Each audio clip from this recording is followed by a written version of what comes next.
지금부터 한국정책학회 학예학술대회 좋은 정부 바람직한 정책을 주제로 학술대회를 시작하겠습니다. 이번 분과는 제1회의 제1분과 재난경험 훈련과 지역사회 대응 정책 설계를 위한 실정 연구를 주제로 세 분의 발표가 있고 또 세 분의 토론이 있겠습니다. 먼저 발제하시는 분들도 먼저 소개하겠습니다.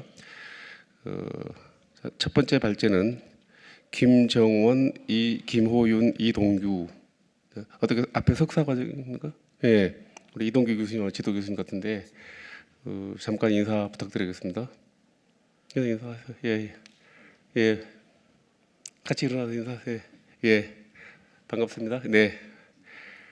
그 다음에 두 번째 발제는 우리 백승창, 아까 누구였죠? 백승창, 백승창 선생님입니다. 네. 보통 박수 치는데 보통 이렇게. 예. 그 다음에 세 번째 발제도 우리 동아대학의 김민규 안 왔어요? 오고 있습니까? 예. 나중에 소개하기로 하고요. 그 다음에 오늘 그 토론을 도와주실 분 우리 충남연구원의 신우리 박사님. 네. 그다음에 경기연구원의 우리 김태영 박사님, 네. 우리 성균관대학교 남태우 교수님 지금 오고 계시는 것 같은데, 그렇죠? 예. 나중에 차차 소개해드리기로 하고요. 이렇게 하겠습니다. 우리 공관이 좀 이렇게 여러 가지 여건을 고려해서 발제하시는 분만 남겨두고 저희는 일단 플로어에 가서 다 듣고 난 다음에 토론 때 다시 이 자리로 올라오겠습니다. 네, 그러면 첫 번째 토론 우리 김정원, 김호윤, 예, 부탁드립니다. 네.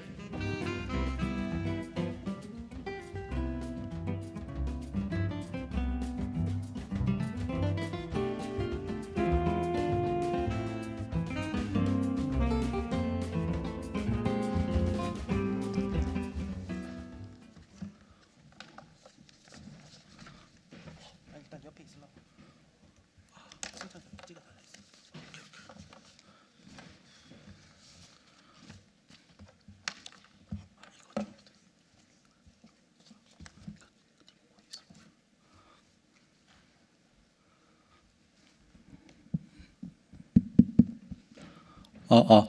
네. 시작하면 되겠습니까? 네. 안녕하십니까. SARF PMT 통합 모형을 통한 위험인식 정부 신뢰 분석 연구를 발표하게 된 동아대학교 재난관리학과 석사과정 김정원, 김호윤입니다.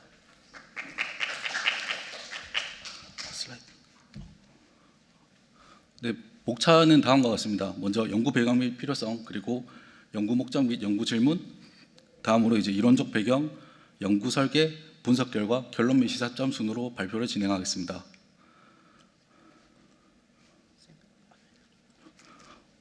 네, 먼저 이제 재난 경험이나 훈련은 원래 위험 인식을 높이고 정보에 대한 신뢰를 강화할 것이라고 기대됩니다. 하지만 실제로는 그 반대의 결과가 나타나는 경우가 적지 않습니다. 이른바 이제 위험 인식의 역설과 그리고 신뢰의 한계 현상입니다. 예를 들어서 세월호 참사 이후 많은 국민들이 재난에 대해서 이제 많이 인식하고 훈련에 대한 참여도 높아졌지만 실제로는 정보에 대한 불신이 더 커지거나 위험 인식이 낮아지는 현상이 나타났습니다. 오른쪽 박스에 보시면 기존 연구들은 경험과 훈련이 위험 인식이나 신뢰에 미치는 영향을 분석했지만 그 결과는 일관되지 않았습니다. 대부분 변수 간에 상관관계에만 집중해서 이제 사회적 요인 또는 이제 개인 심리 과정을 동시에 설명하지 못하는 문제가 있었습니다. 따라서 이제 본 연구는 단순한 효과 검증을 넘어서 사회적 증폭 과정을 설명하는 SARF와 이제 개인의 평가 과정을 설명하는 PMT를 통합해서 이런 역설적인 현상을 설명하고자 합니다. 다음으로 이제 연구 목적 및 연구 질문입니다. 이 연구는 사회재난 경험과 재난훈련 참여가 시민의 위험인식과 정부 신뢰에 미치는 영향을 실증적으로 분석하고자 하였습니다. 그리고 또한 이제 기존 통념과 상반되는 통계 결과를 바탕으로 재난 거버넌스 설계, 그리고 위험 커뮤니케이션 전략, 재난 교육 훈련 정책에 대한 시사점을 도출하고자 하였습니다. 특히 이 과정에서 위험인식 역설 현상을 설명하기 위해서 이제 위험이 사회적 증폭 프레임워크와 보호동기 이론을 통합 관점에서 해석하고자 하였습니다. 그리고 이제 정책 설계와 실행 전략의 균형점을 모색해서 재난 대응 역량을 강화하고자 하였습니다. 이런 연구 목적을 바탕으로 연구 질문을 생각해봤습니다. 먼저 사회재난 경험과 재난훈련 참여가 시민의 주관적 위험인식에 대해서 어떻게 작용하는가. 다음으로 동일한 요인이 정부 신뢰 형성에 미치는 영향은 무엇인가. 그리고 특히 낮은 인식이라는 역설적 현상은 어떤 사회적 심리 기제와 통해서 설명될 수 있는지, 그리고 그 함의는 향후 재난 거버넌스 설계에 어떻게 반영될 수 있는가. 다음으로 이론적 배경입니다. 먼저 SARF 위험의 사회적 증폭 프레임워크에 대해서 먼저 설명하겠습니다. SARF는 캐스펄슨이 1988년 제안한 이론으로 객관적 위험이 언론 그리고 SNS 등 사회적 증폭 거점을 거쳐서 대중에게 실제로 이제 실제 인식보다 크거나 또는 작게 인식되는 현상을 설명하는 이론입니다. 이 연구에서의 역할은 재난 비경험 집단이 미디어를 통해서 대리 경험을 한 경우 오히려 이제 높은 위험 인식을 갖게 되는 경우가 있습니다.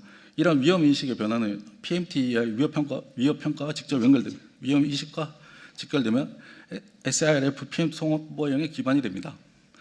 그리고 SARF 이 작동 원리를 간단하게 설명하면 먼저 위험 사건이 발생합니다. 뭐 가령 사회재난, 코로나 팬데믹 같은 이런 현상이 발생했을 때 백신을 맞아야 되는 상황이 있습니다. 근데 이 상황에 대해서 백신에 대한 위험성이 SNS나 언론을 통해서 이제 언론 또는 인터넷 커뮤니티를 통해서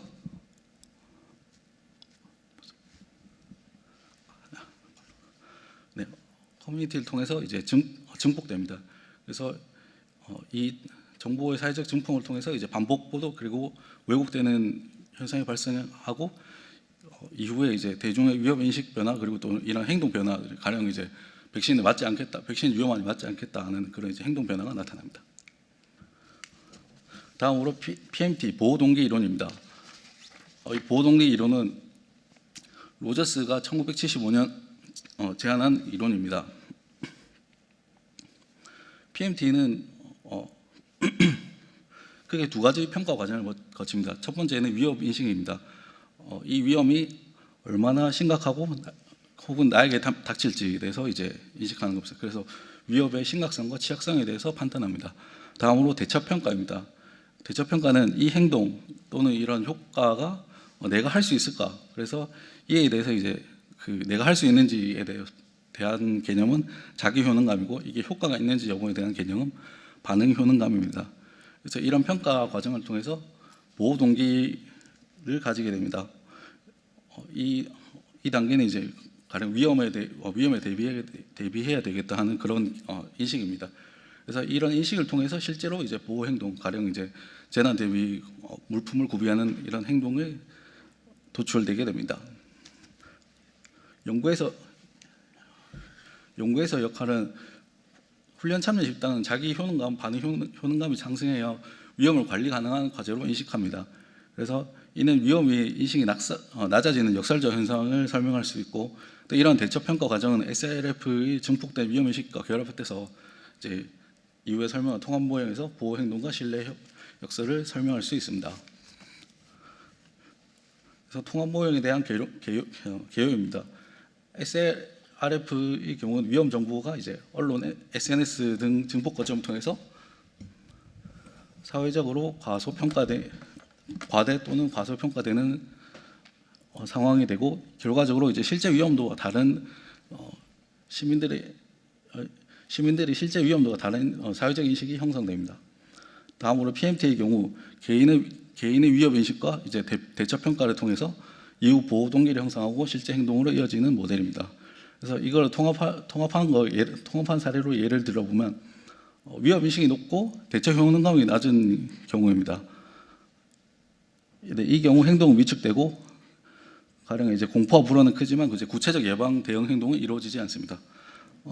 두 번째 케이스로 적적 위험 인식과 이제 높은 대처 효능감의 케이스입니다. 이 경우 대응은 침착하게 이루어집니다. 가령 이제 과도한 공포 없이 침착하고 구체적인 대응 행동을 하는데 이제 예를 들면 뭐 대피라든지 예방 조치 등등이 있을 수 있습니다.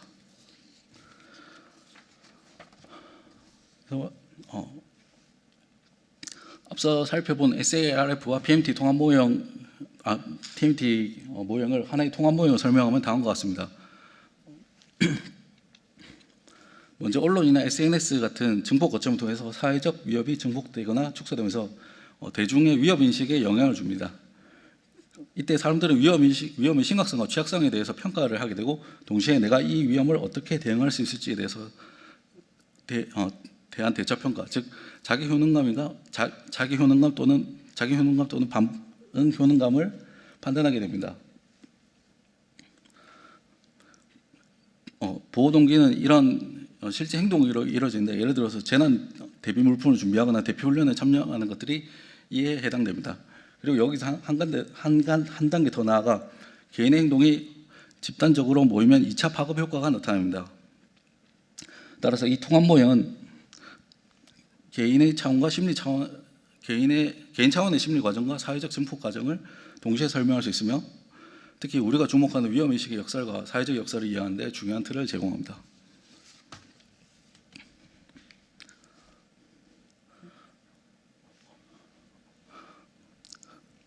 다음으로 연구 설계 파트입니다. SARF 및 PMT 기반 가설과 조사를 수행했습니다.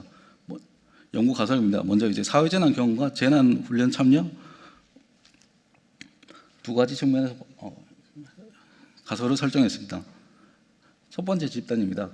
경험 집단, 사회재난 경험 집단이 비경험 집단보다 위험의식이 높을 것이라고 설정했습니다. 가정했습니다. 근거는 재난 신호 가치가 사회적 증폭 효과가 있기 때문입니다. 다음으로 경험 집단이 비경험 집단보다 정부 신뢰가 낮을 것이라고 판단했습니다. 그리고 재난 훈련 참여의 경우 훈련 참여 집단이 비참여 집단보다 위험의식이 낮을 것으로 판단했습니다. 또한 다음으로 이제 훈련 참여 집단이 비참여 집단보다 정부 신뢰가 높을 것으로 판단했습니다. 연구 수집한 자료는 한국 리서치 세월호 11주기 재난안전 인식조사 원자료를 바탕으로 수행하였습니다.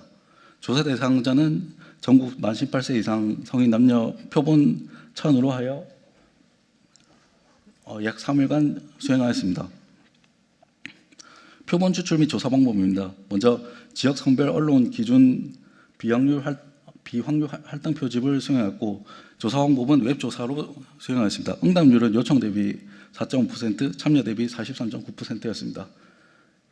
또한 이제 행정안전부 주민등록상 이제 통계 기반으로 하여 이제 셀 가중을 진행하였습니다. 표본 오차는 3.1%입니다. 다음으로 변수 측정 및 조작적 정의입니다. 연구 설계는 크게 독립 변수와 종속 변수를 정의하는 것에 출발했는데 독립 변수의 경우 재난 경험과 훈련 참여 여부입니다. 이 두 가지 모두 참여 여부를 0과 1로 구분해서 측정했습니다. 다음으로 종속 변수입니다. 위험인식은 사회재난 관련 10개 문항을 리커트 척도로 측정하였고 정부 신뢰는 정부의 재난 위기 대응과 관련된 5개 문항으로 측정하였습니다. 위 두 척도는 탐색적 분석 요인을 통해서 이제 신뢰도와 타당성을 검증하였으며 각각의 요인 적재값과 신뢰도 개수가 모두 기준을 충족하였습니다. 분석 절차는 다음과 같습니다. 먼저 기술 통계를 통해서 이제 인구 특성과 변수 분포를 확인했고 가설을 검증해서 독립 표본 T 검정 및 동일 결과를 산출하는 선형 회귀 분석을 적용하였습니다. 또한 효과 크기는 코엔 D로 산출하여 단순한 유의성 검증을 넣어서 실제 효과를 확인했습니다. 마지막으로 강건성 검증을 위해서 다중 회귀 분석을 시행하였습니다. 유의 수준은 P는 0.05 미만으로 설정하였습니다. 다음으로 분석 결과입니다. 분석 결과는 사회재난 먼저 다변량 분석 결과를 보겠습니다. 사회재난 경험이 있는 집단은 없는 집단보다 오히려 이제 위험 인식이 낮게 나타났습니다. 통계적으로 유의미한 차이가 확인되었으며 효과 크기는 코엔 D 값으로 이제 0.17로 작지만 의미 있는 결과입니다. 정부 신뢰에 대해서는 경험 여부에 따른 유의미한 차이는 없었습니다. 재난훈련 참여 여부는 마찬가지로 훈련에 참여한 집단이 참여하지 않은 집단보다 위험인식이 낮게 나타났습니다.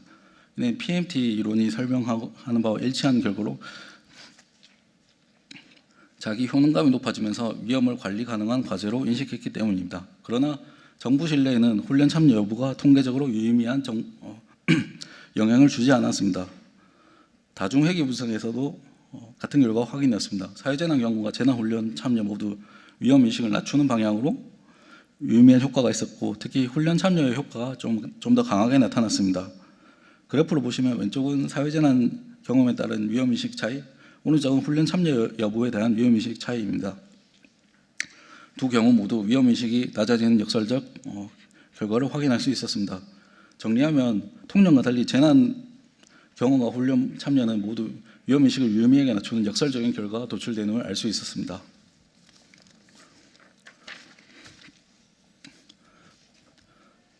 먼저 첫 번째 가설입니다. 재난 경험 위험인식을 높일 것이다.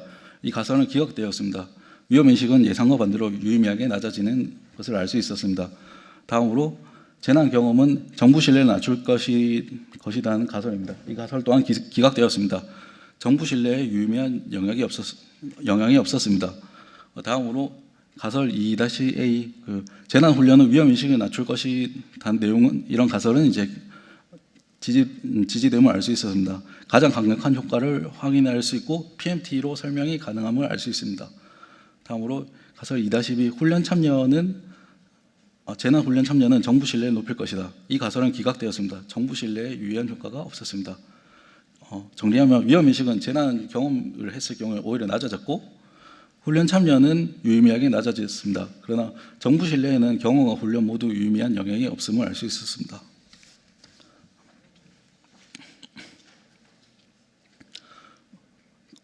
다음으로 가설 검증입니다. 먼저 가설 검증 결과를 간단히 정리해 보겠습니다. 재난 경험은 위험인식을 높이지 않고 오히려 낮추는 결과를 알 수 있었습니다.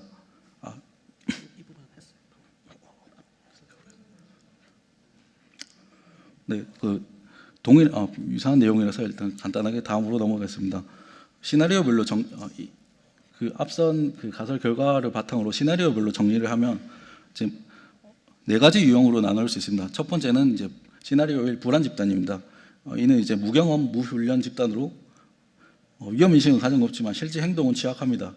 SARF의 설명대로 미디어 중심 위험 증폭이 작용한 결과로 볼 수 있습니다. 다음으로 이제 인지 집단입니다. 이는 경험과 이제 무훈련 집단으로 위험인식은 낮아졌지만 정부 신뢰는 크게 달라지지 않은 집단입니다.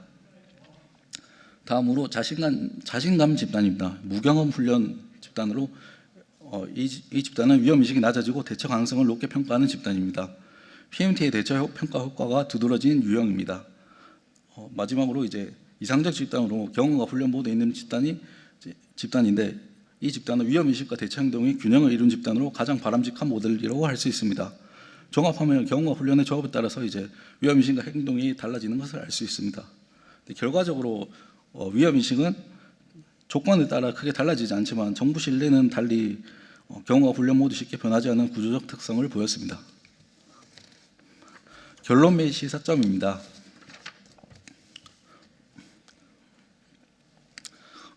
이번 연구에서는 통념과 달리 재난 경험과 훈련 참여 모두 위험인식을 높이는 것이 아니라 오히려 낮추는 역설적 효과를 이제 확인할 수 있었습니다. 반면 정부 신뢰에 대해서는 경험과 훈련 모두 통계적으로 유의한 영향을 주지 않았습니다. 이는 신뢰 요인이 모두 쉽게 변하지 않는 구조적 특성이 있음을 알 수 있습니다. 물론 이번 연구에서는 이제 몇 가지 한계도 존재합니다. 첫째, 이제 특정 시점과 지역에 국한된 자료를 사용해서 일반화에 한계가 있습니다. 따라서 향후 연구에서는 다양한 지역과 상황을 포함한 자료가 필요합니다. 두 번째로, 분석이 주로 이제 양적 자료를 기반으로 하여 위험인식과 신뢰가 형성되는 이런 심리적이거나 사회적 맥락을 좀 더 잘 이해하기 위해서 이제 심층 인터뷰 같은 이제 질적 연구가 보완되어야 합니다. 다음으로 이제 시간적 요인의 위반형도 한계로 볼 수 있습니다. 장기적 또는 단기적 효과를 구분하거나 이제 정부 대응 수준, 미디어 영향, 그리고 이제 개인적 성향 등 추가 변수를 고려할 필요가 있습니다. 다음으로 정책적 시사점입니다. 정책적 시사점은 크게 4가지로 이제 확인할 수 있습니다. 먼저 위협 커뮤니케이션 전략 강화입니다. 일방향 전단이 아닌 쌍방향 채널을 구축하고 특히 이제 허위 정보나 루머 대응 체계 마련이 중요합니다. 그리고 다음으로 이제 신뢰 기반 훈련 체계를 개선할 필요가 있습니다. 단순 횟수 채우기 이런 형식적인 훈련에서 벗어나 체험형 훈련 참여 확대가 필요합니다. 또한 이제 주민이 직접 참여를 해서 위험 평가 혹은 대응 경험을 축적하는 것이 필요합니다. 다음으로 이제 거버넌스 표준화 및 혁신입니다. ISO 31000 기반의 이제 리스크 관리 프레임워크를 도입하고 기관과 협력 정보 공유 절차를 표준화하는 것이 필요합니다. 마지막으로 사회적 자본을 활용하는 전략입니다. 이것은 이제 이웃 공동체 기반으로 연대와 상호 지원 체계를 구축하고 사회 신뢰망을 공식 대응 자원으로 활용하는 것이 필요합니다. 요약하면 재난관리 고도화를 위해서 이제 위험 커뮤니케이션, 신뢰 기반 훈련, 거버넌스 표준화, 사회적 자본 활용 전략을 종합적으로 활용할 것을 제안합니다. 네, 준비한 자료는 이상입니다. 감사합니다. 네. 네, 발표 수고하셨습니다. 네. 그 다음에 우리 백승창, 네네. 시간을 조금만 세이브해 주시면 저희가 토론할 시간이 좀 더 많이 확보될 수 있습니다. 네. 네, 부탁드립니다.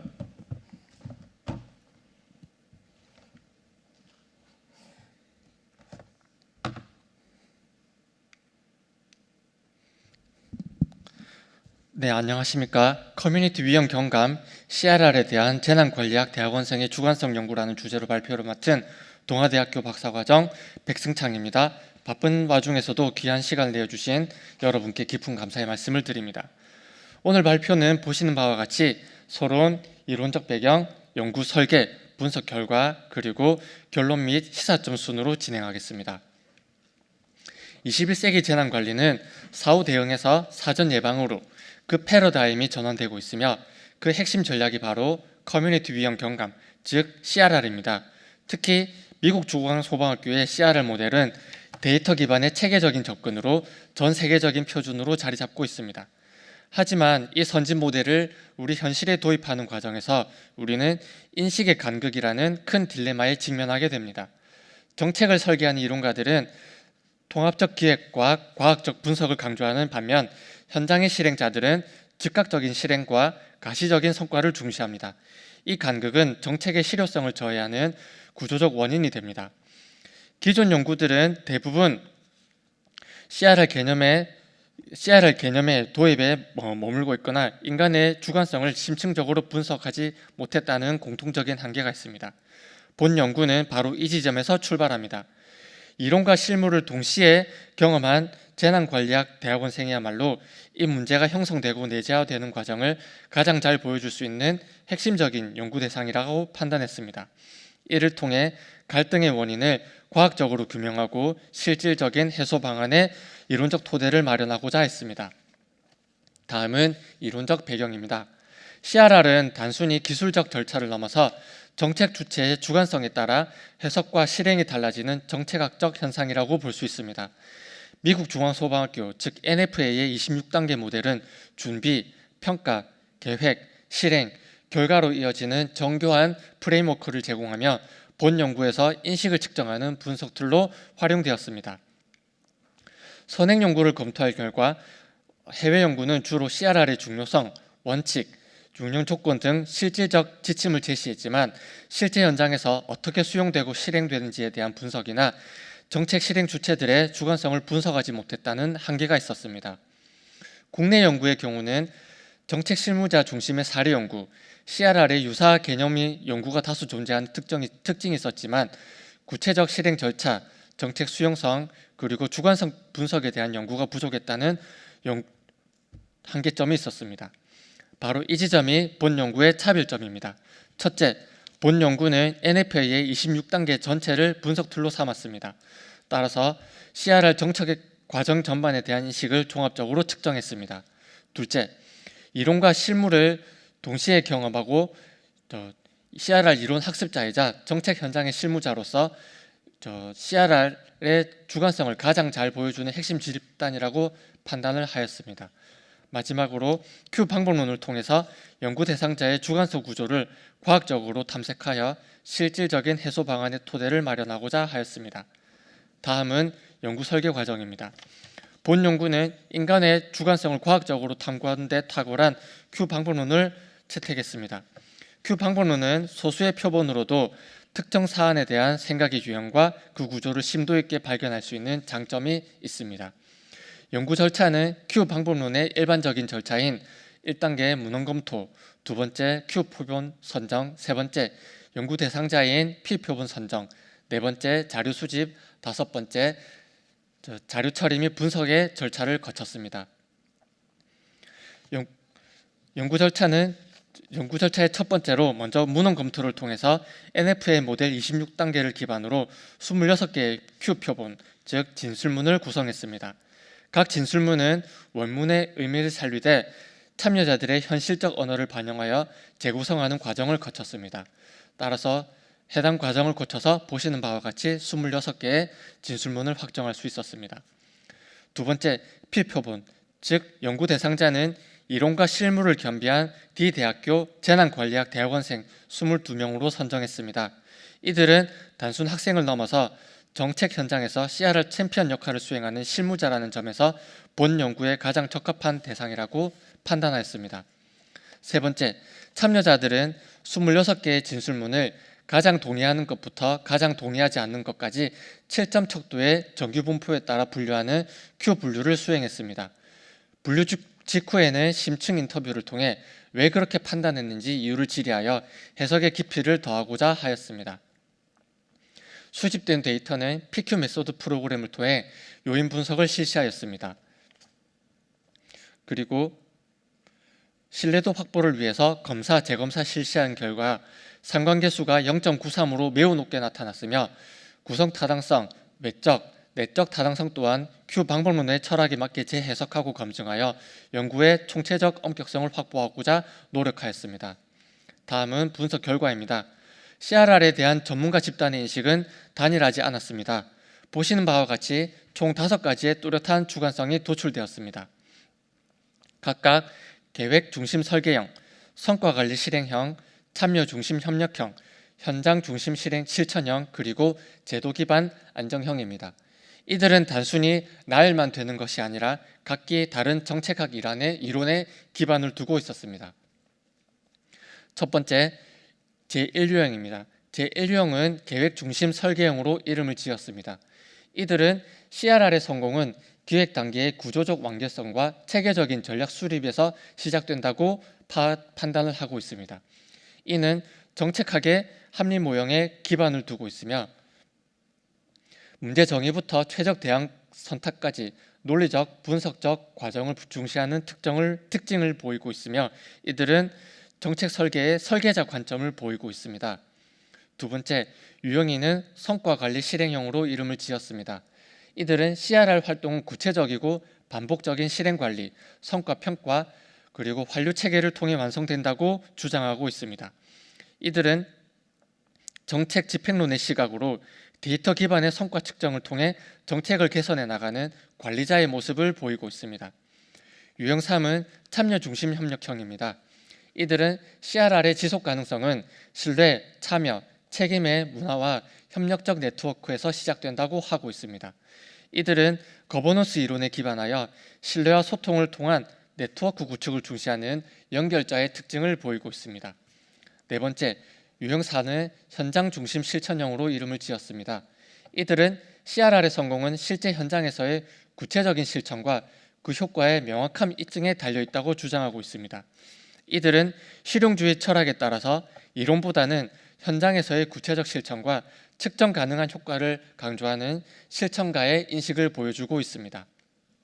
마지막 유형 5는 제도 기반 안정형으로 이름을 지었습니다. 이들은 CRR은 제도적 기반과 구조적 안정 속에서만 실현 가능한 체계라고 주장을 하고 있습니다.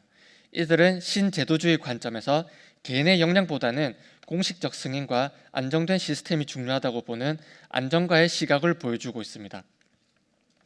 본 연구에서 가장 중요한 발견은 이 유형 등 간의 관계 구조라고 할 수 있습니다. 특히 1유형인 계획 중심 설계형과 4유형인 현장 중심 설계형은 통계적으로 유의미한 음의 상관관계를 보였습니다. 이는 정책의 사전 기획을 중시한 이론과 사후 실행을 중시하는 현장 사이의 핵심적인 긴장관계가 실제로 데이터로 규명되었음을 의미합니다. 결론 및 시사점입니다. 본 연구는 CRR 정책이 단순히 단일한 개념이 아니라 5개의 서로 다른 정책학적 관점으로 해석되는 복합적인 현상임을 실증적으로 밝힐 수 있었습니다. 더 나아가 5개를 단순히 유형을 나열하는 것을 넘어서 합리적 기획 대 경험적 실천, 그리고 기획적 효율성 대 관계적 정당성이라는 2개의 핵심적인 대립축을 발견했습니다. 이는 CRR 정책 성공이 단순히 선진국에서 성공한 좋은 정책을 가져오자가 아니라 이 다양한 인식들을 어떻게 전략적으로 통합하느냐에 달려있음을 시사합니다. 이를 바탕으로 2가지 정책적 제언을 드립니다. 첫 번째, CRR 결과에 따라서 각 유형의 약점을 보완하는 맞춤형 교육이 필요합니다. 두 번째, 재난 대응 시 각 유형의 강점을 조합하는 전략적 팀 구성 모델을 제안합니다. 예를 들어서 기획 단계에서는 계획 중심 설계형과 제도 기반 안정형으로 합쳐서 논리적이고 체계적인 정책의 뼈대와 제도적 구축을 담당할 수 있습니다. 실행 단계에서는 성과관리 실행형과 현장 중심 실천형의 담당으로 신속하고 효율적인 현장지휘 및 성과관리를 담당할 수 있습니다. 그리고 전 과정에서는 유형 3인 참여 중심의 협력형이 담당하여서 이해관계자 소통 및 사회적 수용성을 확보할 수 있습니다. 이로써 유형별 강점의 시너지를 통한 프로젝트 성공의 가능성을 극대화할 수 있습니다. 그럼에도 불구하고 본 연구는 재난관리대학원생이라는 특정 집단을 대상으로 했다는 한계가 있습니다. 향후 시민, 지역단체, 다양한 직군을 포함한 포괄적 인식 지형으로 연구를 할 수가 있으며 본 후속 연구를 통해서 본 연구에서 발견한 5가지 유형을 가설로 삼아 검증하고 발전시켜 나갈 필요가 있다고 할 수 있습니다. 이상으로 본 연구를 마치겠습니다. 오늘 발표드린 내용에 대해서 여러 선배님들의 아낌없는 조언을 부탁드립니다. 경청해 주셔서 고맙습니다. 네, 수고하셨습니다. 다음은 우리 오셨어요? 제천 스포츠센터 사례에 사례 위주로 또 다른 발표를 해주시겠습니다.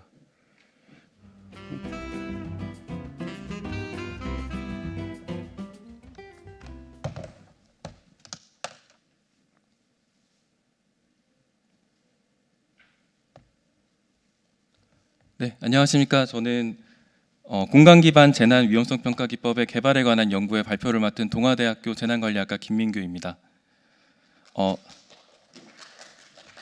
네, 발표에 앞서서 저희 주변을 한번 둘러보시면은 여러 가지 위험이 있습니다. 첫 번째로 보시면은 저 앞에 소화전이 있죠. 그리고 소화전 앞에 적재 금지라고 이렇게 명판이 되어 있습니다. 그런데 왜 저기에 음향 설비나 아니면 시설을 놓을 수밖에 없었을까요? 그럼 애초에 저 소화전이 저쪽에 있지 않고 만약에 이쪽에 있었다면, 그리고 전원이나 아니면 그런 모든 시설들을 이쪽에서 이용할 수 있거나 반대로 소화전이 좀 다른 곳에 있을 수도 있지 않았을까요?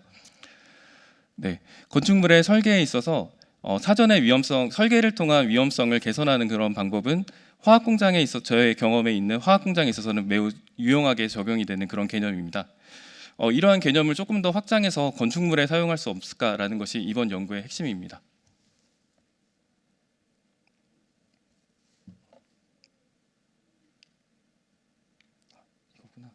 네, 발표는 서론, 이론적 배경, 연구 설계, 분석 결과, 결론 및 시사점으로 이루어져 있습니다. 네, 서론입니다. 저희는 항상 매년 비슷한 유형의 대형 재난을 건축물에서 겪어왔습니다. 그리고 나서 항상 같은 이야기를 합니다. 예고된 인재라고 합니다. 그런데 예고된 인재라는 것은 예측을 할 수 없었다라는 건데, 그런 위험성을 예측하지 못하는 부분을 저희가 좀 정형화된 툴을 통해서 위험성을 미리 예측하고 설계에 반영해서 이러한 위험성을 낮추는 방향으로 최초에 설계를 했다라면 이러한 사고를 좀 더 막을 수 있지 않을까라는 면에서 이런 연구를 시작하게 되었습니다. 김원중의 연구에서는 건축물이나 건축물 및 다중이용시설의 재난의 구조적인 원인에 대해서 가장 크게 이야기하고 있는 것은 이해관계 상의입니다. 건축주는 이 건축을 빨리 그리고 적은 돈으로 설립을 하고 싶어합니다. 그리고 시공사는 이제 거기에 맞는 공기 단축이나 원가 절감을 원하고, 그리고 사용자는 편의에 맞게 이용하고자 합니다. 이러한 이해관계의 상의로부터 이제 안전 투자의 책임이 불명확해지게 되고 재난 위험성이 증가하는 결과로 노출되고 있다라고 연구자는 말합니다. 그래서 관련하여 이제 통계청 통계를 봤을 때도 다중 이용 시설에서의 대형 화재 등에 의한 사망자 추이는 크게 변동이 없는 것을 알 수 있습니다. 반면에 위험성이 높다라고 알려져 있는 산업 안전에 대해서는 계속해서 위험성을 낮추기 위한 여러 가지 노력을 시도해 오고 있습니다. 그중에 최근에 가장 중점적으로 이야기되고 있는 것이 바로 위험성 평가입니다. 위험성 평가란 사업주가 스스로 유해 위험성을 파악하고 해당 유해 요임의 위험성 수준을 결정하고 낮추기 위한 적절한 조치를 하는 통합적인 과정을 말합니다. 2013년에 대한민국의 산업안전보건법에 위험성 평가가 처음으로 법제화되었고, 그 이후로 그 사망 만인율은 지속적으로 좀 유의미한 감소를 이루어오고 있습니다. 고용노동부는 이런 위험성 평가의 특징을 지속적인 과정이며 법규 규정 준수에 도움이 되고, 그리고 근로자의 참여를 통해 이루어지며 교육과 훈련에 활용이 되고 비용 절감에도 도움이 된다라고 말하고 있습니다. 네, 이러한 건축과 그리고 산업 안전의 그 위험도에 대한 적용, 안전 문화에 대한 성숙도를 허드슨의 모델에 비추어 설명을 드리면, 지금 산업 안전 같은 경우에는 비예측성을 관리하는 것에 가장 중점을 맞춰서 안전 활동을 전개해 나가고 있습니다. 반면에 이제 건축적인 부분에서는 안전은 작업자의 문제이고 법에 접촉되지 않기 위해서 하고 있는 관리, 그리고 수동적인 관리, 그리고 계산적인 관리에 머무르고 있다고 판단이 됩니다. 허드슨은 본인의 연구에서 가장 중요하게 생각하는 것이 정보의 전달성입니다. 그래서 위험성 평가는 많은 부분들이 참여를 통해서 이루어지기 때문에 나중에 사용자에게도 좀 유의미한 결과가 전달될 수 있고, 이러한 정보의 전달성에도 도움이 될 거라고 판단이 됩니다. 그래서 이 연구를 통해서는 저의 경험에 비추어 봐서 위험성 평가를 조금 더 이제 건축물이라든지 다중이용 시설을 확장하고자 하는 그런 시도를 해봤고, 그러기 위해서는 기존의 구조화된 위험성 평가 기법인 해잡을 가지고 그것을 좀 변형하는 방식으로 새로운 위험성 평가를 방법론을 개발하였습니다. 그리고 이거에 대한 검증을 위해서 제천 스포츠센터 화재 사고와 비교를 통해서 사전에 이런 위험성을 발굴할 수 있었는지를 비교 검증을 통해 실효성을 확인하였습니다. 네, 이론적 배경을 조금 빨리 넘어가겠습니다. 제도적 배경입니다. 건축물에 대한 인허가는 소방이나 그 전기 여러 가지 안전적인 요소를 모두 고려하여 진행이 되는데, 건축물의 크기와 그리고 높이에 따라서 주로 이제 그 정도가 나뉘어지는 그런 경향이 있습니다. 그래서 일반적인 건축물은 그 소방서의 심의를 받고, 그리고 건축물이 일정 크기 이상이 되면 건축위원회의 구조 심의를 받게 됩니다. 그리고 다중이용업소의 안전관리에 관한 특별법에 의해서 다중이용시설은 안전시설의 완비증명제도를 제출하게 되어 있고, 그리고 50층 이상의 초고층 건축물 및 지하 연계 복합 건축물의 재난관리를 위해서 사전 재난영향위원회의 심의를 통과하게 되어 있습니다.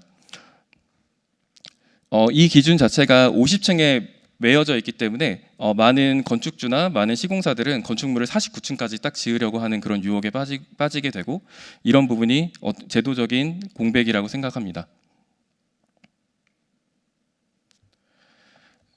네, 이러한 점을 좀 개선하기 위해서 기존에 있는 건축 인허가 그리고 심의 제도에 위험성 평가를 적용하는 방법을 고려해봤습니다.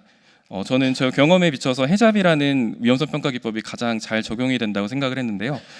그 이유는 구조적인 너무나 정성적인 보통의 위험성 평가는 이제 굉장히 정성적인 방법을 통해서 위험성을 도출하는 반면에 해잡은 변수와 정해져 있는 변수와 그리고 가이드워드의 조합을 통해서 설계 의도에서의 이탈을 통해서 위험 시나리오를 도출하게 됩니다.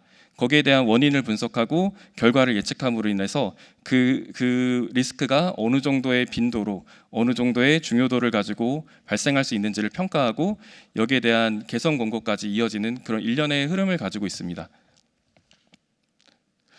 이 기법은 그리고 저희 1960년대에 인도에서 처음 개발돼서 화학 공장을 건설할 때 PSM 제도라고 산업안전보건법에 의해서 위험성 평가를 반드시 실시하게 되어 있고 많은 검증을 거친 신뢰성이 있는 위험성 평가 방법입니다.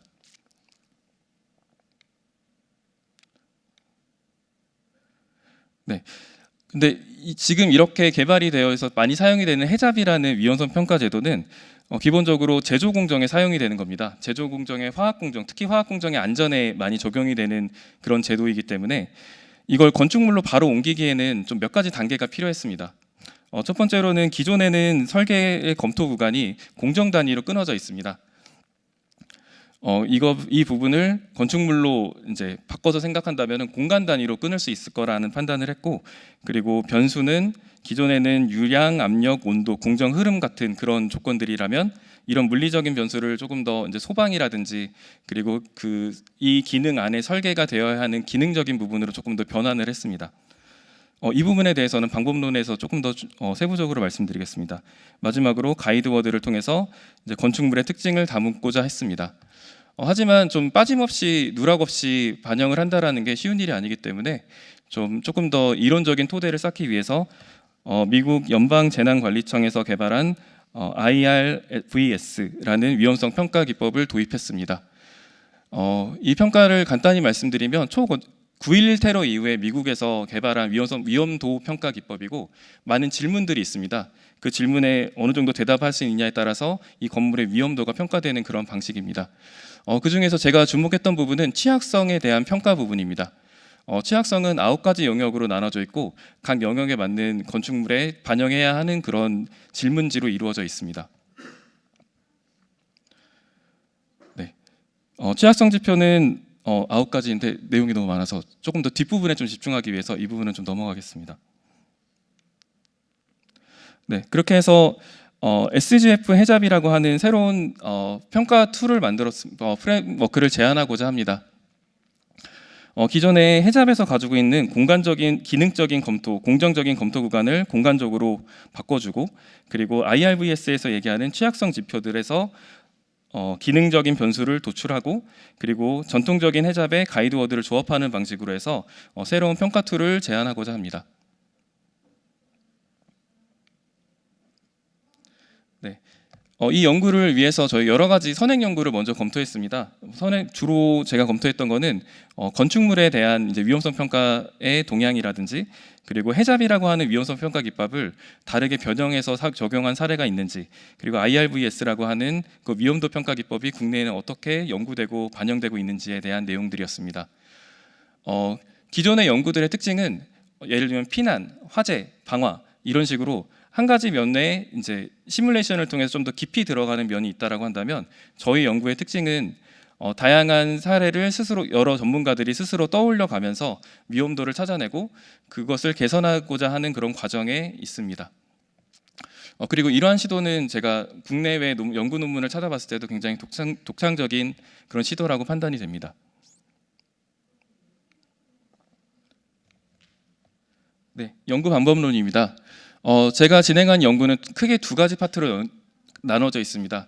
첫 번째 파트는 SGF 해잡이라고 하는 새로운 분석 툴을 만드는 그 과정이고, 두 번째는 이 만들어진 그 분석 툴의 실효성을 검증하기 위해서 단일 사례 연구를 통해서 사고 원인을 제천 스포츠 화재센터 화재 사고의 주요 사고 원인을 조사하고 그 둘 간의 그 위험성 평가한 것과의 상관관계를 비교하는 방식으로 진행하였습니다. 네, SGF 해잡을 설계하기 위해서 가장 중요했던 부분이 변수였습니다. 아까 말씀드린 것 같이 해잡은 변수와 가이드워드의 조합으로 인해서 이탈이라고 하는 시나리오를 도출하는 과정이기 때문에 어떠한 변수를 넣느냐에 따라서 이 시나리오를 도출할 수도 있고 못할 수도 있습니다. 따라서 도메인 전문 지식인 IRVS 분석의 지표와 내용을 가지고 내용을 분석해서 핵심 관리 사항 및 취약성 내용을 추출하였습니다. 그리고 SGF 해잡의 파라미터 요건에 따른 변환을 시도하였습니다. 여기서 말하는 요건에 대한 변화는 첫 번째로 한 3가지 정도의 이제 큰 기준이 있었는데, 첫 번째는 통제 가능한 기능 또는 상황이어야 한다는 것입니다. 예를 들면 홍수라고 하는 그런 변수는 굉장히 건축물의 안전이나 아니면 사람들의 생명에 굉장히 중요한 변수이긴 하지만 홍수 자체가 저희가 통제할 수 있는 여지가 전혀 없습니다. 그렇기 때문에 홍수라는 말을 대신 이제 배수 펌프라고 한다면, 배수 펌프가 없다라고 하면 지하에서 발생하는 그 홍수에 대응할 수가 없게 되는 거죠. 그리고 레스라는 그런 가이드워드를 넣게 된다면 그 펌프가 너무 작다라는 판단을 할 수 있는 거고, 이런 식으로 이제 저희가 통제 가능한 그런 변수를 추출을 했고요. 그 두 번째는 변수 내 평가 수량 수치는 제외하여 좀 단순화하고 정교화시키는 그런 과정을 거쳤습니다. 예를 들면 IRVS 취약성 지표에 충분한 유량의 소방수라는 그런 지표가 있는데, 충분한 유량의 소방수 자체가 이미 해결이 된 상황이기 때문에 소방수 그 자체에 집중을 하는 정교화 과정을 거쳤습니다. 소방수라는 그런 변수를 통해서 가이드워드를 조합하게 된다면 레스, 소방수가 적다, 노, 소방수가 없다, 혹은 소방수를 쓸 수 없는 구조물이 있다 라든지 이런 식으로 조금 더 유연하게 위험성 평가를 실시할 수 있게 되기 때문에 좀 이런 정교화 과정이 필요했고, 마지막으로는 이제 통제 가능한 변수지만은 그 자체가 너무나 이제 정형화된 세이프티 가드인 경우에는 조금 더 이제 변형을 통해서 조금 더 변수를 위험성 평가에 좀 맞게 바꾸는 과정을 거쳤습니다. 일예로는 저희 파이어 프로텍션 부분에 대한 취약성 지표들을 정의나 주요 사항을 정리하고 여기에 대한 파라미터를 정교화하고 SGF의 해잡에 사용할 수 있는지 없는지에 따라서 이제 적용 여부를 결정하였습니다. 마지막으로 가이드워드를 매핑하는 방법입니다. 저희가 변수 자체가 굉장히 많은 연구가 이루어졌기 때문에 가이드워드는 저희 그 코샤 가이드, 산업안전보건공단에서 제공하는 그 가이드워드를 그대로 따라서 진행을 했습니다. 가이드워드는 총 7개가 있었고요. 예를 하나만 들어보면 설계 의도 노라는 가이드워드가 있습니다. 설계 의도에서 완전히 반하여 변수의 양이 없는 상태이고, 예를 들면은 억세스 로드라는 변수가 있다면 노라고 한다면 진입로가 없어서 긴급 차량, 응급차나 소방 차량이 진입할 수 없는 상태라고 그런 위험성을 도출할 수 있었습니다. 네, 분석 결과를 말씀드리겠습니다. 제천 스포츠 화재센터는 총 29명의 사상자를 낸 대형 화재 사건이었습니다. 이 중에서 23명인 약 70%인 23분 정도가 건물 2층에 있는 여자 사우나실에서 돌아가셨습니다. 그래서 건물의 전반적인 화재 원인을 조사를 했고, 그리고 2층 저희 이 해잡에 대한 적용 범위는 이제 2층 여자 사우나실에 좀 더 집중해서 그런 평가를 진행하였습니다. 2층 여자 사우나실에서 피해가 증폭됐던 원인을 여러 연구자들의 연구 논문을 통해서 이제 원인을 분석을 하였고, 공통적으로 지적이 되는 6가지의 위험성을 파악을 하였습니다.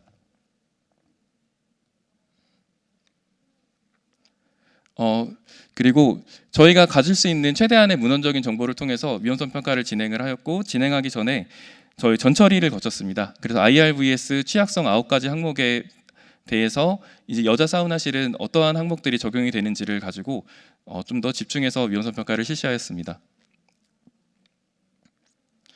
위험성 평가 실시 결과 리스크는 총 24건이 발굴이 되었고, 그중에 총 11건인 42% 정도가 저희가 설정했던 위험도인 8점 이상의 고위험도로 분류가 되었습니다.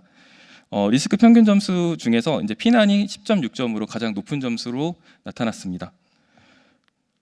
고위험 리스크 항목 11가지 항목과 그 전에 저희가 발굴했었던 그런 사전 연구를 통해서 확인되었던 리스크를 이제 비교해서 판단을 해봤을 때 총 6가지 주요 원인 중에 5가지 원인을 발굴할 수 있었습니다.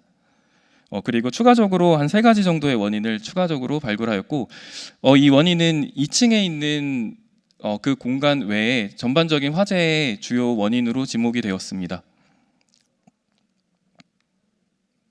네, 위험성 평가 실시 내용이고요. 네, 결론 및 시사점입니다.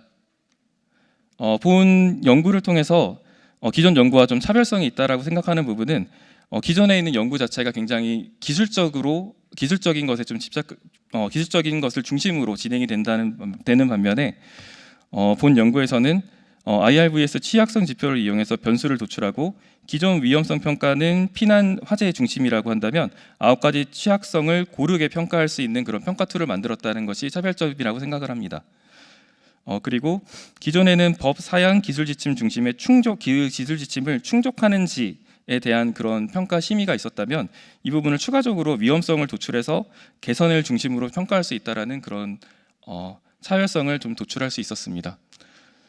이것을 진행하면서 조금 아쉬웠던 점은 이제 변수 선정 시에 저희가 IRVS를 좀 원문적으로 좀 사용하다 보니 기존에 이제 발생했었던 여러 가지 그 재난 원인들을 좀 담지 못한 부분이 좀 있어서 이 부분은 후속 연구에서 좀 더 계승 발전하려고 합니다. 네, 이 부분을 저희가 기존에 있는 건축 인허가 및 그런 건축 인허가에 도입을 한다면 최초로는 이거를 건축 인허가를 대체하는 방향으로는 사용이 어렵고요. 그리고 건축 인허가의 이제 보완적인 수단으로서 일정의 기능을 할 수 있을 거라 판단을 했습니다. 그리고 이제 만약에 적용을 하게 된다라고 하면 건축 저항감을 좀 줄이기 위해서라도 좀 더 고위험성 건축물에 먼저 의무적으로 적용을 하고 그 다음에 좀 차츰 단계적으로 권고 혹은 자율적으로 좀 적용할 수 있도록 하는 것이 좋을 것이라 판단을 했고요. 그리고 이러한 저항감을 좀 낮추기 위해서 건축 소유주의 약간 좀 메리트가 인센티브가 필요하다고 판단을 했습니다. 이렇게 줄 수 있는 부분이 화재 보험 요율 책정 시에 이러한 위험성 평가를 진행하게 된다면 실제로 건축주가 위험성 평가를 통해서 그 리스크를 낮추는 노력을 했기 때문에 보험 요율 산정에 조금 더 할인을 해준다는 식의 방식으로 그런 제도를 좀 더 적용할 수 있을 거라 판단을 하였습니다. 이상 발표 모두 마치겠습니다. 감사합니다.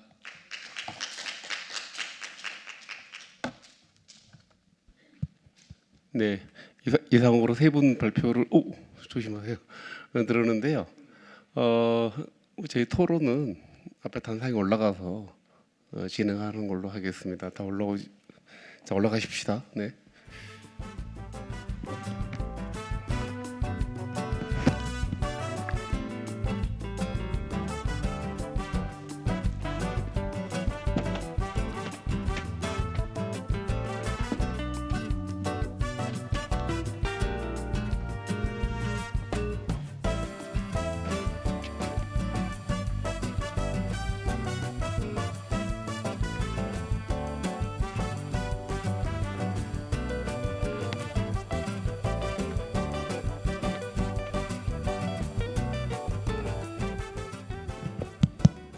네, 세 분 발표 정말 유익하게 들었습니다.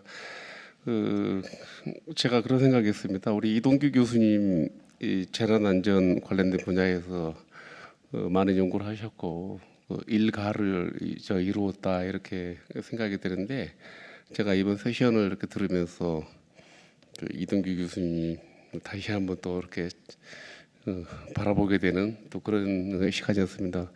좋은 제자들, 좋은 연구 많이 하고 있다 이런 생각이 들어서 이 자리에 안 계시지만 내가 고마운 생각을 전합니다. 우선은 시간이 없으니까 토론을 좀 들어보겠는데요. 우리 남태우 교수님은 언제 오실지 모르겠습니다만은 그래도 일단은 한 7, 8번 정도 우리 신우리 우리 박사님부터 제가 부탁드리겠습니다. 네. 네, 안녕하세요. 충남연구원 신우리입니다. 세 분 발표 준비하시느라 너무 고생 많으셨던 것 같고 저도 발표 잘 들었습니다. 이제 지정으로 토론이 되어 있지 않은 것 같아서 저 짧게 그냥 말씀을 드리도록 하겠습니다. 네. 먼저 김정원 선생님, 김호윤 선생님 발표해 주셨던 거에서 되게 중요한 연구라고 생각이 되는데 그 정부 신뢰에 대한 측정을 이렇게 한 가지 문항으로 하셨던 것 같아요. 여기에서 볼 때 이렇게 각 기관별로 역할을 하였는지 수행을 잘했다고 생각하는지에 대한 문장으로 정부 신뢰에 대한 측정을 하셨다고 나와 있는데 이거만 가지고 정부 신뢰에 대한 측정이라고 볼 수 있을까라는 생각이 들었고 오히려 그 문장으로 보신다고 했다면 그런 각 기관에 따라서 중앙정부나 뭐 소방이든 아니면 광역, 기초 이렇게 좀 분류를 해서 각 기관별로 그 신뢰도를 측정하셨다면 조금 더 유의미한 이제 정책적 함이라든지 이제 개선 방안에 대해서 도출을 하시기가 조금 좋았지 않았을까라는 생각이 듭니다. 두 번째로 백승창 선생님 이제 박사님 발표해 주셨던 거에 따라서는 이제 분석을 하시고 유형을 나눠 주셨는데 좀 그 인구 통계학적 특성에 따라서 그러니까 일반적인 특성에 따라서 어떻게 유형이 나뉘었는지에 대해서 조금 추가적으로 분석을 해주셨으면 어떨까라는 생각이 들었습니다. 예를 들면 어떤 직종에서 근무를 하는 사람이 어떤 유형으로 이제 분류가 됐더라.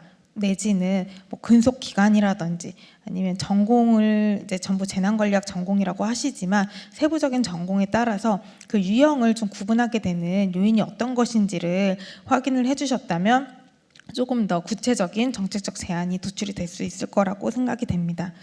마지막으로 이제 김민규 선생님 발표에서는 저도 이제 건축물과 관련해서 이제 자세히 아는 편이 아니라서 제가 이제 들으면서 조금 궁금한 점이 들었던 것은 그 새롭게 이제 적용하고자 하시는 방법론이 전문가들이 이제 참여를 하는 거라고 이제 말씀을 주셨는데 그 각각의 그 어떤 분야의 전문가가 참여를 해야 하는지 그리고 이게 그 각각의 이제 전문가의 주관성을 어떻게 신뢰도 확보와 연결할 수 있을지에 대한 것들이 좀 같이 고민이 돼야 될 것 같고 그리고 그 이제 변형된 해잡에 대한 설계를 이제 어떤 근거로 했는지 조금 더 구체적으로 나오면 좋을 것 같다는 생각이 들었습니다. 그리고 이제 다양한 다른 연구에서는 건축물에 대해서 위험 요인을 뭐 화재라든지 좀 이제 한정된 방향으로 연구를 하고 있었는데 이제 선생님께서 하신 연구에 대해서는 다양한 부분에 있어서 위험 요인을 도출하고 있다라는 점이 다른 연구와의 차별성이다라고 말씀을 주셨는데 건축물에서 발생할 수 있는 위험 요인이 어느 정도 좀 특정이 될 수 있기 때문에 그렇게 연구가 진행이 됐던 것이 아닌가라는 생각을 제가 그 부분을 들으면서 했는데 지금 이제 연구의 마지막으로 갔을 때는 화재에 맞춰서 좀 연구가 진행이 되셨던 것 같아요. 그래서 이렇게 하신다고 하면 오히려 이제 다른 분야에 좀 화재와 관련된 건축이 아니라 정말 이제 다른 연구와 차별성이 있는 사례를 검토하셨으면 어땠을까라는 생각이 들기도 하고 그 제천 스포츠 화재 그 참사가 여러 가지 요인들이 있지만 법이나 규정을 지키지 않아서 위험을 더 키웠던 문제가 있었던 걸로 이제 저는 알고 있는데 그런 부분과 관련해서는 이런 위험 요인 도출이 아니라 법을 어떻게 잘 지키게 할 것인지 내지는 그 법 개정 이전에 지어졌던 건물에 대해서는 어떻게 그런 위험을 개선할 것인지에 대해서 조금 고민할 필요가 있는 게 아닌가 그런 좀 다양한 생각이 들었습니다. 네, 이상으로 토론 마치겠습니다. 감사합니다. 네, 우리 신누리 박사님 고맙습니다. 일단은 다음은 우리 경기연구원의 김태형 박사님 부탁드리겠습니다. 네, 안녕하세요. 경기연구원의 김태형입니다. 우선 김정원, 김호윤 발표자의 논문에 대해서 말씀드리도록 하겠습니다. 첫 번째로 SARF PMT 통합 모형을 통해서 거시적 측면의 사회적 증폭과 미시적 측면의 개인 심리 평가를 연계해서 논의했다는 점이 굉장히 흥미로운 연구라는 생각이 들었고요. 특히나 재난 경험이 많다고 해서 위험 인식이 높아지는 것이 아니라 대처 효능감이 위험 인식 수준에 영향을 줄 수 있다는 연구 결과도 굉장히 인상적이었습니다. 그리고 4가지 시나리오별로 해석 분석한 점도 굉장히 인상적인 부분이었는데 다만 이제 조금씩 보완할 부분에 대해서 간략하게 말씀드리도록 하겠습니다. 어떻게 하면 조금 더 질 높은 연구를 할 수 있을까를 고민하다가 어떤 변수를 추가적으로 살펴볼 수 있을지에 대한 고민을 해보았는데, 우선 재난 대응에 대한 비용이 추가된다던가 아니면 정부가 얼마나 적시성 있는 대응을 했는지, 그리고 정부가 재난 대응 역량을 얼마나 갖추고 있는지, 충분하다고 인식하는지에 대한 그런 문항이 있다면 이것들이 이 다른 이제 변수와 더불어서 정부 신뢰에 조금 더 유의미한 영향 요인으로 작용하지 않을까 하는 생각을 해보았습니다. 재난 훈련을 참여했는지 미참여했는지 여부만을 더미 변수로 볼 게 아니라 이제 참여 횟수로 이렇게 카운팅을 했더라면 아마 분석 결과에서도 조금 다른 결과가 나올 수 있을 것이라는 생각도 들었습니다. 그리고 다음으로 위험인식이 낮은 이유를 훈련을 했기 때문에 위험하지 않다고 오인하는 것인지 아니면 통제할 수 있다는 자신감 때문인지를 구분해서 설명할 필요가 있을 것 같습니다. 위험 회피나 아니면 대응 효능감에 따른 인식 차이를 구분해서 이제 분석 결과를 제시해 주셨으면 좋을 것 같고요. 마지막으로 회기 분석 결과를 제시할 때는 이제 앞에 박사님도 말씀을 해주셨지만 기초 통계 분석 결과를 이제 제시를 해준다던가 아니면 데이터나 변수에 대한 설명을 조금 더 상세히 해주실 필요가 있을 것 같습니다. 그래서 풀 모델에 대한 설명을 해주시고 기존에는 성별이나 연령이나 소득에 대한 통제 변수를 추가해 주셨는데 지역이나 이런 변수도 조금 더 특성을 통제할 수 있으면 조금 더 자세한 연구 결과가 도출될 것 같습니다.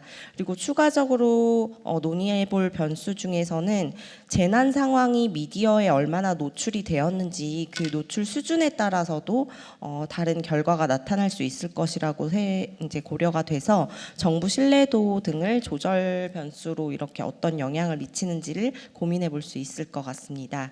그리고 두 번째로 백승창 발표자의 연구 같은 경우에는 이제 기존 CRR 연구가 지침이나 중요성이나 사례 성과 지표에 이제 치우친 연구 결과를 발표했던 반면에 정책 주체의 인식 유형을 도출하고 대립 보완축을 제시해서 인식 통합 문제를 전면화했다는 점에서 굉장히 큰 의의가 있는 연구라고 생각이 듭니다.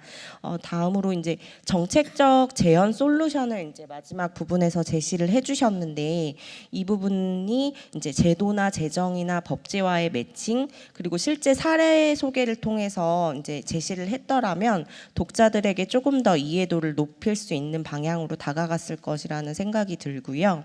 그리고 전략적 팀 구성 모델에서는 이상적인 조합이라고 여겨지기는 하지만 이제 다른 한 측면에서는 조직이 보유하고 있는 자원이나 권한이나 예산, 조직 문화 같은 요인들이 이런 제약 요인을 고려하지 않았다는 점에서 조금 아쉬움이 남았습니다. 그리고 조금 더 현실적인 시나리오를 구성해서 말씀해 주셨다면 리스크에 따른 관리 방안도 함께 고려해 볼 수 있을 것 같습니다. 그리고 CRR의 주관성, 유형, 개요 이거를 사후적 매핑으로 제시를 해주셨는데 굉장히 도식화해서 특징을 간략하게 서술해 주셨는데 활용도가 높다는 장점이 있음과 동시에 과잉 해석의 위험도 동시에 존재하고 있다고 보여집니다. 예를 들어서 신제도주의가 세 가지 유형으로 나뉘고 있는데 한두 개의 특성을 가지고 이렇게 신제도주의 유형이라고 하는 것이 지나친 해석이 될 수 있는 어려움도 있다고 보여지고요. 그럼에도 불구하고 굉장히 의미 있는 연구였다고 판단이 되고 만약에 여력이 되신다면 후속 연구에서 이해 관계자 집단에 대한 이런 Q 방법론 분석 결과를 비교해서 제시하시면 어떨까 싶은 생각이 들었습니다.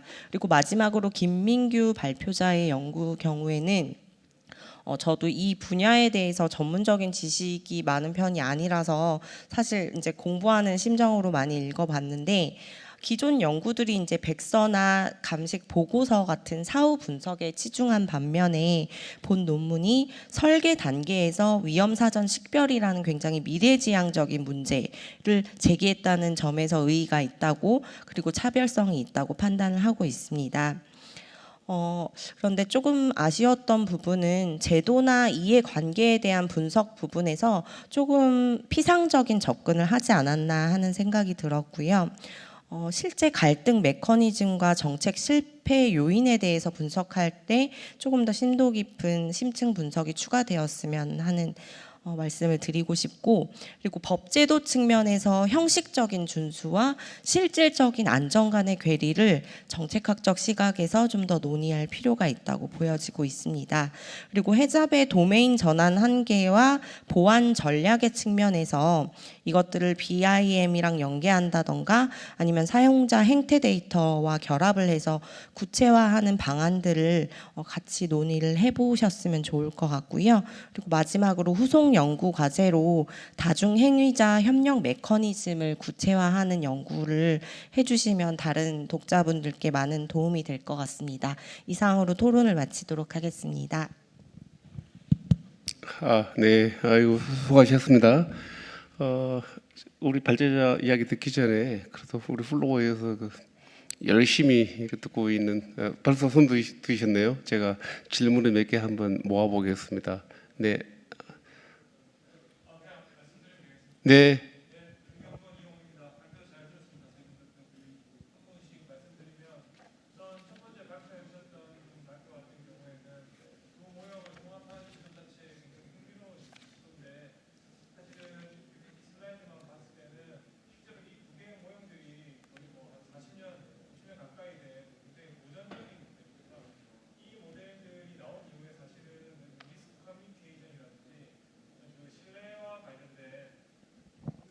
신뢰와 관련된 그런 부분들에 대한 굉장히 많은 어떤 최신의 모형들이 좀 나왔는데 그 부분들에 대해서 향후에 좀 보완을 하실 필요가 있다고 봅니다. 사실은 여러 이제 최신 모형들 같은 경우에는 굉장히 좀 어떤 지금 제시해주신 해석 결과에 있어가지고 상충된 어떤 아니면 굉장히 복합적인 형태의 관점들을 제시하는 모형들이 좀 많기 때문에 이런 부분들에 대해서 조금 보시고 연구를 수행하셨는지가 좀 궁금합니다. 그다음에 두 번째 좀 CRR 해주신 분 연구도 잘 들었습니다. 다만 이제 아까 앞에 두 분이 언급해 주셨던 것처럼 이 CRR이라는 것이 결국은 커뮤니티를 굉장히 강조하는데 이 한국 사회 맥락상 사실은 급격하게 도시화하고 사실은 뭐 2000년도부터 해서 굉장히 획일화된 방식으로 사회가 만들어지다 보니까 실제로 지방자치단체 입장에서는 어떤 그 커뮤니티라는 것의 실체를 파악하기 어렵다라는 이 공공부문의 이제 어떻게 보면 위험 경감 관리자들의 조금 일관된 어떤 어려움들이 있었습니다. 그래서 이 부분들에 대해서 이 연구가 좀 제안해 줄 수 있는 부분들이 특히 뭐 제도주의라든지 이런 CRR의 종래에 어떤 우리가 속할 걸로 생각 안 했던 부분들에 대해서 그렇다면 이 지역의 CRR 실무자들 입장에서는 그럼 어떤 접근 경로들을 좀 구체화를 해야 될 필요가 있는가, 이 부분들에 대해서 향후 좀 고민을 해주실 필요가 있을 것 같고, 이제 물론 여기는 슬라이드라서 축약을 하셨겠지만 실제로 질적 연구 같은 경우에는 그 인비보 코딩이라고 해가지고 그 재처리 하시기 전에 원문들에 대해서도 가능하면 한번 실어 보시는 방안들이 어떤가 하는 생각들이 좀 듭니다. 예. 그리고 마지막 이거 해주셨던 분 발표도 잘 들었습니다. 실제로 저는 이제 앞에 재난 원인 조사실에 있었는데요. 앞에 전 기간이 정말로 말씀해주신 것처럼 사후적으로 어떤 그 감식 보고서나 이런 것들에 의존을 했을 때 실제로 그 위험이 어떻게 구조화가 되어서 존재했는지에 대해서는 파악할 수 없는 경우들이 굉장히 많고, 실제로 국가수의 담당자들조차도 그런 건 우리 영역이 아니다라고 생각을 해버리기 때문에 실제로는 뭐 그 감식 결과서를 들고 가가지고 모두한테서 잊혀질 때쯤, 대법원 최종 판결 나올 때쯤 돼서야 사건 관계가 확정되는 그런 경우들이 실제로 말씀하신 이 변형된 SGF 그 변형된 이 해접을 정말 필요하다라고 저는 느꼈습니다.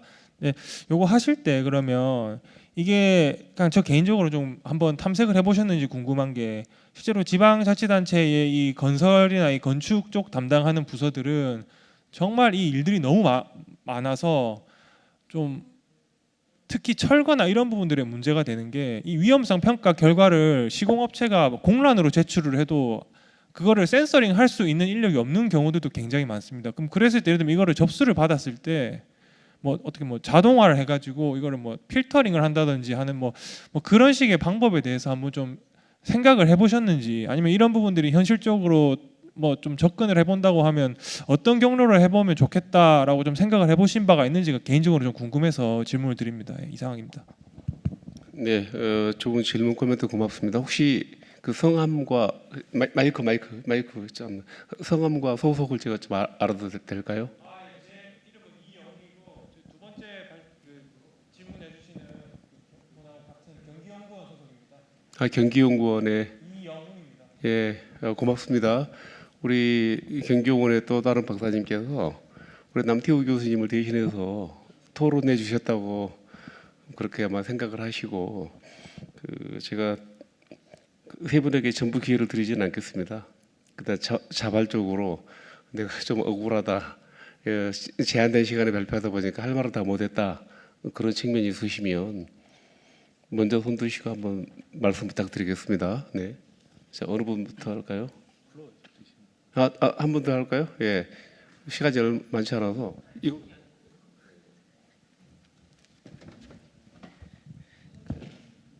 조금 전에 그 지적해 주셨던 사항 중에서 정부 신뢰를 그 단일 문항으로 한 게 아닌지, 그리고 그게 직접적인 신뢰를 묻는 문항이 아니어서 조금 그 정확성이 떨어질 수 있다라고 지적을 해 주셨는데, 그게 저희가 PPT에는 제대로 못 적었는데 저희가 정확하게 말하면 그 인식 조사 자체가 그 과거 어떠한 재난의 발생에 있어서 각 항목에 적혀 있는 정부 혹은 그 의학 기관들은 자기 소임을 다 했는가라는 질문을 이제 정부부터 시작해서 그 아래 뭐 지방 기초단체, 자치단체 혹은 국회, 그 소방청, 결창청 등의 총 16개 중에서 이제 정부 혹은 정부 기관이라고 볼 수 있는 10개 문항을 따로 해서 그것들을 이제 평균치를 내서 한 거를 정부 신뢰로 이제 삼아서 계산했던 거거든요. 저희는 연구하는 과정에 있어서 해당 질문이 그 이제 재난 상황에서 저 해당 기관들이 어느 정도 일을 잘 했느냐, 그러면 그거를 잘 했다라고 평가하면은 그거에서 어느 정도 그 성과를 냈으니까 신뢰성을 가질 수 있지 않을까라는 그 일종의 생각 하에서 그러한 그 데이터로 했던 거고요. 두 번째로는 저희 그 직접적인, 그러니까 설문 문항상에서 저희가 그거를 정해가지고 한 게 아니라 이게 믿습니까 안 믿습니까 하는 거 아니었고, 그래서 최대한 그 비슷한 형태로 냈고, 그것과 관련해서 그걸 검증하기 위한 따로 그 검증을 이미 거쳤었는데 그것도 이제 논문에는 제대로 그 값을 기재해 두었고요. 그래서 그 부분에 있어서는 나름 어느 정도 반영은 되었다고 저는 생각합니다. 일단 물론 직접적인 그 문항에보다는 살짝 덜하겠지만. 네, 고맙습니다. 혹시 다른 발제자 뭐 발언 없으시면 뭐 안 하셔도 됩니다. 네, 그 사실은 그 마지막에 우리 코멘트 해주신 경기용우리 박사님께서 마치 우리 지방자치단체 현장에서 여러분들 실제로 좀 아시고 연구를 하느냐, 막 이런 식의 질문 같은데 뭐 많이 공감합니다. 많이 공감하고요. 이 연구 분야가 사실 굉장히 중요합니다. 그러니까 왜 중요하냐 그러면 우리는 여태까지 그 선진국이라고 여러 가지 경제 지표가 나와 있음에도 불구하고 안전이라는 관점에서는 아직도 선진국 문턱에 가지 못했다. 이거 여러분들이 해외 가보시면 금방 느낄 수 있는데요. 현재까지도 예산이 배정될 때 사고가 나면 예산이 배정되는 방식인데, 사고가 독립변수가 아니고 연구가 좋은 연구 결과가 나오면 예산이 배정되는 방식으로 좀 이렇게 바뀌었으면 하는 그런 소망입니다. 그래서 그 단순히 사례 발표라든가 그 어떤 그 루퍼처럼 고발 뭐 그런 연구가 아니고 엄격한 통계 기법에 의해서 과학적 연구로 그 정책 결정자들을 설득할 수 있는 어떤 그런 의미 있는 연구가 앞으로 아마 더 나올 거라고 기대가 됩니다. 그래서 아까도 제가 모두에 말씀드린 것처럼 우리 이동규 교수님 열심히 하고 계시고, 우리 동아대학교 재난관리학과 대학원생들 여러분들 앞으로 기대가 큽니다. 지금은 안전사회입니다. 그러니까 한때는 복지가 화두였는데요. 제가 보기에는 제가 이 섹션 사회를 발런티어로 제가 이제 해보겠다고 그렇게 왔었는데요. 앞으로는 세이프티가 이제 핵심 키워드가 저는 될 거라고 생각이 되고, AI만큼이나 중요한 키워드가 될 거라고 생각되기 때문에 여러분들만 연구하지 마시고 이 주제를 좀 확산을 시켜서 많은 분들이 이 연구에 동참해서 안전한 대한민국이 될 수 있도록 해주는데 여러분 요청을 합니다. 우리 지금 이야기하는 도중에 잠깐 한 1분 남았는데 뒤에 한국정치학회 전임 회장님도 두 분이 와 계셔요. 무슨 말씀하시려고 오셨나 싶어가지고 많이 궁금한데 혹시 무슨 하실 말씀 있으신지요? 아니면 한 분이라도 예, 예 그러시면은 예, 제가 깜짝 놀랐습니다. 야 드디어 안전이 뜨고 있구나 이 생각을 제가 갑자기 하게 되었습니다. 다음 세션 때는 저 준비한다고 그럽니다. 오늘 발제하신 우리 동아대학교 우리 관계자들이라고 제가 말씀드릴게요. 동아대학교 홍보하고 싶어요. 그리고 토론에 참여해 주신 우리 경기연구원, 그다음에 우리 충남연구원 두 박사님, 그다음에 아까 플로어에서 얘기해 주신 대리 남태우 교수님, 예 고맙습니다. 모두 수고하셨습니다. 고맙습니다. 네.